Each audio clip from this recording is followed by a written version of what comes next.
अब है अगला उपवास का शारीरिक प्रक्रियाओं पर प्रभाव। ये यूनिट 5 का लास्ट वीडियो है, यानी जो मेंटल हेल्थ का पेपर है ये यहीं पर समाप्त होता है।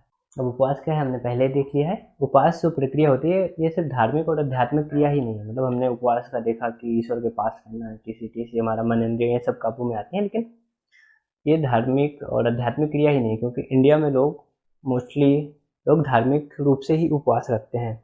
उनका मंगलवार का उपवास हो गया, क्या हनुमान जी के लिए उपवास हो गया, बृहस्पतिवार का उपवास हो गया, शनिवार का उपवास हो गया, एकादशी का उपवास हो गया, या नवमी के समय उपवास हो गया। तो उनका जितना भी उपवास रहता है मोस्टली वो धार्मिक तरीके पे रहता है, धार्मिक के ऊपर रहता है।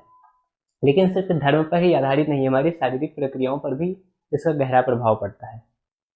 और जो आयुर्वेद हो या फिर आधुनिक विज्ञान हो, इन सब में उपवास के लाभ को बहुत ही ज़्यादा माना गया है।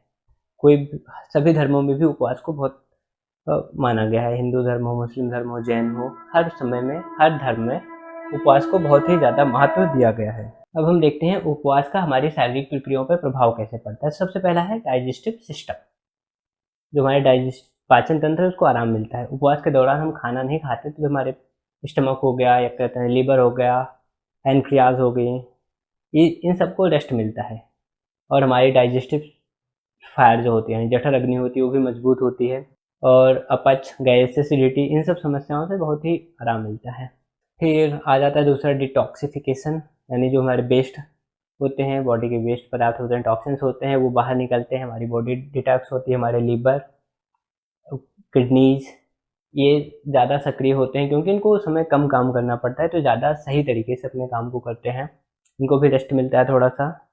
और हमारा नेचुरल तरीके से बॉडी के डिटॉक्स होता है, हमारे शरीर का शुद्धिकरण होता है। फिर है इसमें तीसरा ऊर्जा का पुनर्वितरण, एनर्जी रीअलोकेशन। यानी जब हमारे शरीर को खाना नहीं मिलता तो उस समय जो हमारे शरीर में फैट रहता है, बहुत ज़्यादा रिजर्व मात्रा में रहता है, वो जलना शुरू होता है, जिससे हमारा वजन कम होता है। जब हम ज़्यादा खाना खाते हैं तो इकट्ठा होने लगता है, जहाँ पे अगर हम खाना ना भी खाएं तो वो हमारी बॉडी उससे खाना लेके खाना शुरू कर देती है, और मेटाबॉलिज्म में सुधार आता है।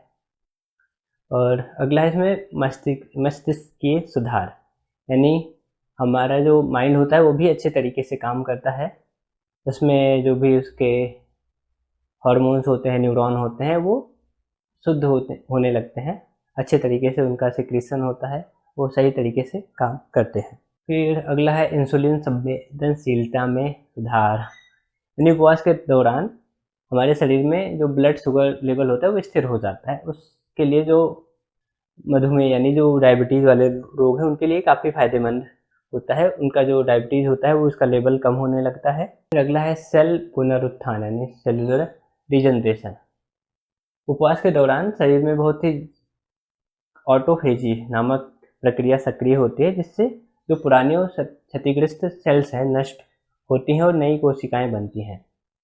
जैसा होता है कि जो अगर हम उपवास करते हैं, जो ऐसे सेल्स होती हैं जो बेकार हो गई हैं, क्षतिग्रस्त हो गई हैं, तो नष्ट हो जाती हैं और उनकी जगह पे नई कोशिकाएं बनती हैं। जैसे कि पता ही होगा, कोशिका के जो एनाटॉमी का पेपर है उसमें सेल में पढ़ा हुआ कि हमारे शरीर में प्रतिदिन पता नहीं कितनी सेल की डेथ हो रही है, कितने सेल नए बॉर्न हो रहे हैं।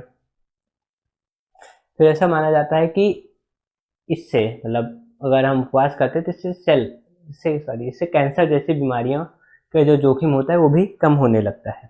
फिर सूजन और रोगों में राहत, जैसे अगर हम उपवास करते हैं तो इन्फ्लेमेशन, यानी कहीं चोट लगी हुई है, एलर्जी हुई है, और चेहरे पे बहुत ज़्यादा झुर्रियाँ हैं, झुर्रियाँ नहीं, दाने हैं, तो वो सब भी दूर होने लगते हैं। और उपवास को हम आकाश चिकित्सा भी बोलते हैं, नेचुरोपैथी यानी प्राकृतिक चिकित्सा में। ऑल द बेस्ट सभी को एग्जाम के लिए।